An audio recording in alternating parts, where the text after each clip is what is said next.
রহিম খবর তোর কি রে ভাই? আরে ভাই বলছি দুঃখের কথা। কেনে রে ভাই? তোর ভাবি কাপড় ধরি থালি হাঁড়ি সব মাজেছে, আমাকে করা করেছে। আসলেই? হ্যাঁ রে ভাই। তোর ফের কি খবর রে ভাই সাফারুল? যেটাই কল ওটাই রে ভাই, আমার ওরকমই হালাত। তোরও? হ্যাঁ, আমার মেঙ্গা যদি আমাকে কয় কাপড় খাঁচি কর তো শালিকে মেয়েরা উতলে দেবো। আমাকে দেখা তো নিচ্ছা মনে তো সবসময় হাঁটবে, আমাকে দেখে মুখ উচ্চা করে কথা কইতে পারবে না।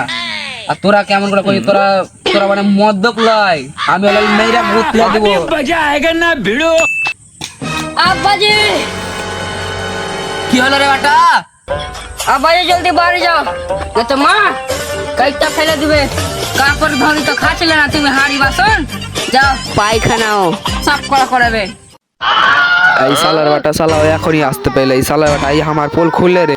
এই সালার আমার আসলি আর জেনে নিলে বে। বাপ রে, বুড়া বয়স আমরাকে বুড়া বানে মস্ত লাগলা না।